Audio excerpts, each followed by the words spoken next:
नमस्ते रामलाल जी, कैसे हैं आप? बस ठीक हूँ शर्मा जी। आप कैसे हैं? बस ऊपर वाले की कृपा से सब कुशल मंगल है। आपकी दोनों लड़कियां कैसी हैं? अब तो शादी की उम्र की हो गई होंगी। हाँ शर्मा जी, दोनों शादी के लायक हो गई हैं। रामलाल जी, दो रिश्ते हैं मेरी नजर में। अगर आपको कोई आपत्ति ना हो तो बात चलाओ। बस एक छोटी सी दिक्कत है। बोलिए शर्मा जी, क्या दिक्कत है? लड़के दोनों स्वभाव में अच्छे हैं, पर दोनों की संपत्ति में फर्क है। एक थोड़ा ज्यादा अमीर है और एक ठीक ठाक है। लेकिन स्वभाव में दोनों बहुत अच्छे लड़के हैं। शर्मा जी, हमें अच्छे स्वभाव के लोग ही चाहिए। पैसे का क्या है, आज है कल नहीं। आजकल के लड़कों को देख लीजिए, जुआ शराब और कई प्रकार के व्यसन होते हैं। आजकल अच्छे लड़के मिलते कहाँ हैं? नहीं रामलाल जी, आप निश्चिंत रहिए। उनके स्वभाव की तो मैं गारंटी लेता हूं। मैं उन दोनों लड़कों को बचपन से जानता हूं। दोनों को किसी बात का कोई व्यसन नहीं है। ठीक है शर्मा जी, मैं छाया की मां से बात करके आपको बताता हूं। चलिए मैं अब चलता हूं, घर जाने में देर हो रही है। छाया की मां इंतजार कर रही होगी। ठीक है रामलाल जी, मुझे आपके जवाब का इंतजार रहेगा। छाया की मां, जरा बाहर आओ, मुझे तुमसे जरूरी बात करनी है। बोलिए ना, क्या बात है? हमारी दोनों बेटियां कहीं दिखाई नहीं दे रही हैं। जी, वह अपनी सहेली के घर गई है। आप बताइए, आप क्या कह रहे थे? अरे, वह मंदिर के बगल वाले शर्मा जी है ना? वह कह रहे थे कि उनकी नजर में दो रिश्ते हैं जो बहुत अच्छे हैं। इस बारे में तुमसे बात करनी है। हाँ बोलिए ना। मैं भी वही सोच रही थी कि हमारी दोनों बेटियां शादी के लायक हो चुकी हैं। अब हमें उनके लिए लड़के देखकर उनकी शादी कर देनी चाहिए। हाँ, मैं वही कह रहा था। शर्मा जी कह रहे थे कि उनकी नजर में दो लड़के हैं, स्वभाव में दोनों बहुत अच्छे हैं। बस एक छोटी सी दिक्कत है। कैसी दिक्कत? दिक्कत ऐसी है कि उन लड़कों में एक के पास थोड़ी बहुत जमीन है और दूसरे के पास उससे ज्यादा है, लेकिन दोनों ही लड़के बहुत अच्छे हैं। तुम तो जानती हो आजकल अच्छे लड़के कहाँ मिलते हैं। क्या करें, कुछ समझ में नहीं आ रहा। मुझे लगता है हमारी छोटी बेटी तो कुछ काम करने से रही, और वैसे भी वह बहुत आलसी है, उसे तो कोई काम नहीं आता।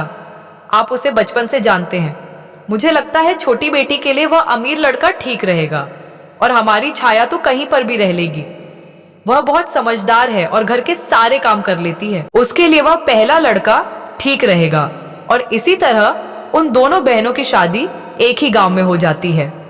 माया का घर थोड़ा बड़ा होता है, जबकि छाया का घर छोटा। माया के पति के पास छाया के पति से थोड़ी जमीन ज्यादा होती है। दोनों के पति खेत में काम करने जाते हैं और माया और छाया घर का काम संभालती है। माया स्वभाव से बहुत झगड़ालू होती है। वह हर एक बात पर किसी से भी झगड़ा कर लेती है। क्यूरी, तू अपनी साफ सफाई कर रही है या फिर सारा कचरा मेरे आंगन में फेंक रही है? अरे माया, थोड़ी सी धूल ही तो गिरी है, तुम इतनी सी बात को इतना बड़ा क्यों बना रही हो? इतनी सी बात तुम्हें? यह इतनी सी बात लग रही है? मेरे आंगन में कचरा करती हो और ऊपर से मुझे मुझो दिखाती हो। मैं तुम्हें रोज देखती हूँ, तुम रोज इसी तरह मेरे आंगन में धूल मिट्टी डालती हो। मैं कुछ नहीं बोलती, इस बात का फायदा उठा रही हो। अरे, मैंने कब तुम्हारे आंगन में धूल मिट्टी डाली? मैंने ऐसा जानबूझकर थोड़ी किया। तुम देख नहीं रही कितनी हवा चल रही है, उसकी वजह से तुम्हारे आंगन में थोड़ी सी मिट्टी उड़ गई होगी। तुम्हारी हिम्मत कैसे हुई मुझसे जबान लड़ाने की? तुम जानती नहीं हो मैं कौन हूं। इस बार तो तुम्हें छोड़ रही हूं। अगली बार मेरे आंगन में मिट्टी दिखाई दी तो तुम्हारे हाथ तोड़कर रख दूंगी। माया की पड़ोसन चुपचाप अपने घर में चली जाती है। माया के स्वभाव से पूरा गांव वाकिफ होता है। एक दिन माया के घर उसकी बहन छाया आती है। अरे आओ आओ बहन, कैसी हो? सब कैसा चल रहा है? सब ठीक ही चल रहा है। इस बार इन्होंने खेत में बहुत मेहनत की है। मुझे लगता है इस बार की फसल बहुत अच्छी आएगी। एक बात कहूं बहन, बुरा मत मानना। तुम और जीजा जी मिलकर चाहे कितनी भी मेहनत कर लो, तुम्हें तो मुझसे कम ही फसल होगी, क्योंकि तुम्हारा खेत बहुत छोटा है ना, और मेरे खेत को देख लो कितना बड़ा है। सबसे ज्यादा फसल तो मुझे ही होने वाली है।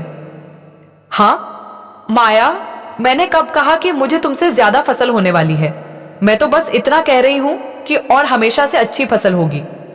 वह तो मैं भी जानती हूं कि तुम्हारा खेत हमसे कहीं गुना बड़ा है, तो जाहिर सी बात है तुम्हें ही सबसे ज्यादा फसल होगी। अरे, तुम्हें एक चीज दिखानी थी, तुम बैठो, मैं अभी लेकर आती हूँ। ये देखो मेरे पति मेरे लिए ये लेकर आए हैं। कितना सुंदर और अच्छा है ना। तुमने तो कभी देखा भी नहीं होगा और शायद कभी देख भी ना पाओ। हाँ माया, ये तो बहुत अच्छा है और सुंदर भी है। ये तो नसीब नसीब की बात है बहन। शायद मैंने पिछले जन्म में बहुत अच्छे कर्म किए होंगे, इसलिए मुझे इतना अच्छा घर मिला। मेरे पति तो मेरे लिए रोज अच्छी अच्छी नई नई चीजें लाते हैं। जीजा जी ने आज तक तुम्हें कोई चीज दिलाई है क्या? नहीं माया, उनके पास इन सब चीजों के लिए व्यक्ति कहाँ मिल पाता है। वह तो दिन रात खेत में काम करते हैं। अरे, ये तो सिर्फ बहाना है। जीजा जी के पास पैसे ही नहीं होंगे तो तुम्हें कहां से दिलाएंगे। माया बात बात पर छाया का अपमान करती है, अपने आप को बड़ा दिखाती है और छाया को यह सारी बातें सुनकर बहुत बुरा लगता है। लेकिन वह अब बहन से कुछ नहीं कहती और किसी काम का बहाना बनाकर वहां से चली जाती है। कुछ दिन ऐसे ही बीत जाते हैं। बिन मौसम बरसात के कारण गांव में सभी लोगों की फसल खराब हो जाती है, जिसमें माया का सबसे ज्यादा नुकसान होता है। लेकिन छाया की फसल बच जाती है, क्योंकि छाया और उसके पति ने पहले से ही फसल निकालकर घर पर रख ली थी। माया की काफी ज्यादा फसल खेत में ही रह जाती है, जो बारिश की चपेट में आकर बर्बाद हो जाती है। एक दिन माया छाया के घर जाती है। क्या हुआ? माया बहुत परेशान रही हो। बारिश की वजह से ज्यादा नुकसान हो गया क्या? हाँ, तुम भी जले पर नमक छिड़क लो। तुम्हें तो अच्छी तरह से पता है कि हमारी फसल कितनी ज्यादा थी। तुम्हारी फसल तो बच गई ना, इसलिए तुम इतनी खुश लग रही हो। मन ही मन बहुत खुश हो रही होगी कि मेरा नुकसान हो गया। यह तुम क्या कह रही हो माया? मैं भला ऐसा क्यों सोचूंगी? मुझे तो तुम्हारे लिए बहुत बुरा लग रहा है। हाँ, मुझे पता है। चल, मैं चलती हूँ, मुझे और भी काम है। उस दिन से माया छाया से जलने लगती है और अपनी बहन से बात करना कम कर देती है। छाया शिव की बहुत बड़ी भक्त होती है। वह हर दिन मंदिर जाती है और शिव जी की पूजा करती है। माया इस बात से भी जलती है। हे शिव जी, मुझ पर बस इतनी सी, मुझ पर बस कृपा करना कि मेरी वजह से कभी किसी का मन ना दुखे। तेरा आशीर्वाद सदा मेरे परिवार पर बना रहे और जीवन भर तुझसे जुड़ी रहूं, तेरी भक्ति करती रहूं। अच्छा लगता है। छाया शिव जी की पूजा करती है, इसीलिए उसकी अब सल बच गई और मेरी फसल खराब हो गई। अगर इसने ऐसे ही शिव जी को प्रसन्न कर दिया तो यह मुझसे आगे निकल जाएगी, मुझसे अमीर बन जाएंगी। नहीं नहीं, मैं ऐसा नहीं होने दूंगी। कल से मैं भी शिव के मंदिर जाऊंगी और शिव जी को मैं ही प्रसन्न करके दिखाऊंगी। माया छाया के मंदिर जाने से पहले ही फूल तोड़ने जाती है। वह खुद अच्छे अच्छे फूल तोड़ लेती है और बाकी के फूल नीचे फेंक देती है, ताकि छाया को मंदिर में चढ़ाने के लिए फूल ना मिले। हे शिव जी, मैं आज से आपकी की बहुत भक्ति करूंगी, सेवा करूंगी। मुझ पर इतनी कृपा करना प्रभु कि मैं इस गांव में सबसे अमीर बन जाऊं, मुझसे आगे कोई जा ही ना पाए। मैं चाहती हूं कि आपकी कृपा दृष्टि सिर्फ मुझ पर ही रहे। हे प्रभु, मुझ पर कृपा करना। मैं रोज सवेरे जल्दी आकर सबसे पहले फूल मैं ही चढ़ाऊं। अरे ये क्या, इतने सारे तो फूल थे, कहाँ गए? ये किसने किया? सारी कलियां भी नीचे पड़ी हुई हैं। अरे छाया, ये सब तुम्हारी बहन का क्या धरा है? वह आती है और फूल तोड़कर ले जाती है और कलियां भी तोड़कर नीचे फेंक कर जाती है। कल आने दो, उसे बताती हूँ। फिर दूसरे दिन जब माया फूल तोड़ने जाती है, तभी एक औरत उससे कहती है, क्यों री माया, तुझे शर्म नहीं आती? मेरे गीचे में रोज फूल तोड़ती है, तू शिव जी के लिए फूल ले जाती है तो मैं भी तुझे कभी मना नहीं करती, लेकिन तू फूल तोड़कर कलियां भी नीचे फेंक कर जाती है। अगर तुझे फूल ले जाना ही है तो सीधी तरीके से फूल तोड़कर नहीं ले जा सकती। बाकी के पौधों का क्यों नुकसान करती है? तेरी इतनी हिम्मत, तू मुझसे ऐसी बातें कर रही है। शुक्र मना कि मैंने सिर्फ कलियां ही तोड़ी है, तो मुझे नहीं तोड़ा। अगर मुझसे ऐसी बात करेगी तो तुझे भी तोड़ डालूंगी। मेरे मोहम्मद, लग तू जानती नहीं है मैं कौन हूं गांव में, किसी की हिम्मत नहीं जो मुझसे ऐसी बात करे। आइंदा मुझसे ऐसी बात की तो तेरा मुंह तोड़ दूंगी। राम राम राम, चोरी तो चोरी, ऊपर से सीना जोरी। मेरे ही बगीचे से फूल ले जाती है और मुझसे ही मुझे मारने की बात करती है। तुझ जैसी औरत से बात कर ना ही बेकार। वही तो मैं तुझे कह रही हूं, मुझसे पंगा मत लिया कर। तू जानती नहीं, मैं शिवजी की बहुत बड़ी भक्त हूं। अगर शिवजी को गुस्सा आ गया तो तेरा सर्वनाश कर देंगे। आइंदा मुझसे भिड़ना मत और ना ही मुझे फूल तोड़ने के लिए टोकना, नहीं तो अच्छा नहीं होगा। वह औरत वहां से चुपचाप चली जाती है।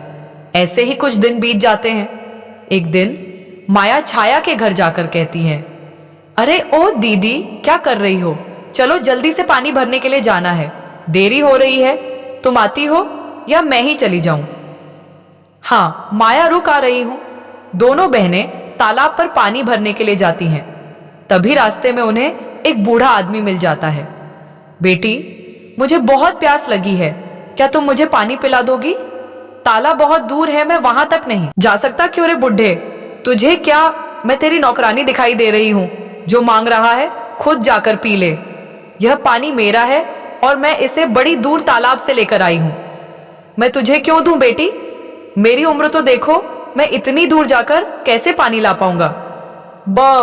प्यास लगी है, अभी के लिए तो पानी पिला दो। बूढ़ा हो गया तो क्या हुआ? तो क्या मुझसे पूछकर बूढ़ा हुआ था, इसमें मैं क्या कर सकती हूँ? हाथ पैर तो अभी सलामत ही है ना, टूटे तो नहीं ना? अपने आप जाकर पानी पी ले, मैं तुझे पानी नहीं दूंगी। यह तुम क्या कह रही हो माया? उनकी उम्र का तो लिहाज करो। वह कहाँ इतनी दूर तालाब पर जाकर पानी लाएंगे? तुम्हें पानी नहीं देना तो मत दो, लेकिन उनसे ठीक तरह से तो बात कर लो। बाबा जी, मैं आपको पानी दे देती हूँ, आप मेरे घड़े में से पानी पी सकते हैं। शुक्रिया बेटी। बेटी, मेरा एक छोटा सा काम करोगी? पास ही में मेरी एक छोटी सी झोपड़ी है, वहां मुझे एक मटका पानी भरकर रख दोगी? क्योंकि मैं बूढ़ा आदमी हूं, बार बार किसी से पानी मांगता फिरूं। अगर मेरे घड़े में पानी भर दोगी तो मुझे किसी से पानी मांगने की आवश्यकता नहीं पड़ेगी, देखा तुमने। और पिला दो पानी। ये लोग ऐसे ही होते हैं, किसी उंगली क्या दी, ये तो हाथ ही पकड़ लेते हैं। हम क्या तुझे तेरी नौकर दिखाई देते हैं जो तुझे पानी भर कर दे? दीदी, इसकी बात सुनने की कोई जरूरत नहीं है। ये बुढ़े लोग ऐसे ही होते हैं, एक काम कर दो तो दूसरा काम सामने रख देते हैं, अपनी उम्र हो जाने का फायदा उठाते हैं। मैं इन लोगों को अच्छी तरह से जानती हूं।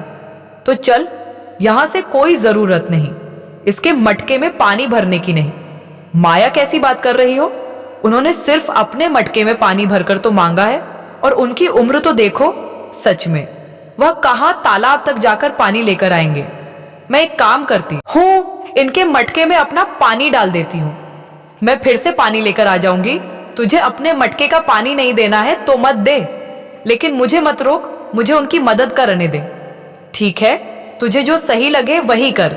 अब मैं तुझे कुछ नहीं बोलूंगी, क्योंकि तू वैसे भी मेरी बात नहीं सुनने वाली। अच्छा ठीक है, चल गुस्सा छोड़, मेरे साथ तो चल। उन बूढ़े बाबा के घर जाकर उनका मटका भर देते हैं। फिर दोनों बहनें उसके साथ बूढ़े बाबा के घर जाती हैं तो देखती हैं कि उसके घर में काफी सारे मटके रखे हुए हैं। मटकों में सोने, चांदी, पीतल, मिट्टी, कई प्रकार के मटके होते हैं। इतने सारे मटके देखकर माया और छाया दंग रह जाती हैं। माया की नजर सोने के मटके पर ही होती है। छाया बूढ़े बाबा से कहती है, बाबा, यह पानी किस घड़े में डालना है? यहाँ तो बहुत सारे घड़े हैं। बेटी, किसी भी घड़े में डाल दो। फिर छाया सोचती है, एक काम करती हूँ, मिट्टी के घड़े में ही पानी डाल देती हूँ। मिट्टी का घड़ा है तो पानी भी ठंडा रहेगा। तुम्हारा बहुत बहुत शुक्रिया बेटी। बाबा, एक बात बताओ, तुम्हारे पास इतने सारे घड़े क्यों हैं? तुम इतने सारे घड़ों का क्या करते हो? और यह सोने चांदी के घड़े कहाँ से आए? बेटी, मुझे पहले से ही घड़े काफी पसंद हैं, इसलिए मैंने सोने चांदी के घड़े भी बनवा रखे हैं। और एक खास बात, इस सोने के घड़े में गुप्त रूप से धन छुपा हुआ है।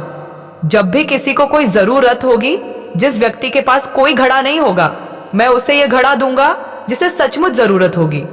लेकिन बाबा, अगर मुझे इस घड़े की जरूरत पड़ी तो क्या तुम मुझे दोगे? वैसे मुझे तो नहीं लगता कि तुम मुझे यह घड़ा दोगे, क्योंकि मैंने तुम्हें पानी नहीं पिलाया ना, इसलिए तुम मुझे यह घड़ा तो देने से रहे। बेटी, तुमने मुझे पानी नहीं दिया, वह तुम्हारा कर्म है। लेकिन अगर तुम्हें सचमुच इसकी जरूरत है तो मैं यह घड़ा तुम्हें जरूर दूंगा, क्योंकि वह मेरा कर्म है। जब भी किसी को जरूरत पड़ेगी, मैं उसकी सहायता अवश्य करूंगा। तुमने मुझे पानी नहीं पिलाया, इस वजह से मैं अपना कर्म क्यों खराब करूं? मैं जरूर दूंगा, लेकिन मुझे नहीं लगता कि तुम्हें इस घड़े की आवश्यकता है। क्यों? कि तुम्हारे पास तो घड़ा है। अच्छा, ठीक है बाबा, अब हम चलते हैं, हमें देरी हो रही है, मुझे फिर से तालाब में जाकर अपना मटका भी भरना है। चलती हूँ बाबा। दोनों बहनें वहां से घर आ जाती हैं। माया घर जाते ही सोच में पड़ जाती है, क्या करूं? ऐसी कौन सी तरकीब निकालूं कि उस बुढ़े के पास से मुझे सोने का घड़ा मिल सके। मुझे कुछ भी करके उसके पास से वह घड़ा निकालना है। लेकिन कैसे निकालूं? उसने कहा था उसमें गुप्त रूप से धन है, अगर वह घड़ा मुझे मिल जाए तो मैं गांव में सबसे अमीर बन जाऊंगी। मुझे कुछ भी करके उस बुढ़े से वह घड़ा निकलवाना होगा।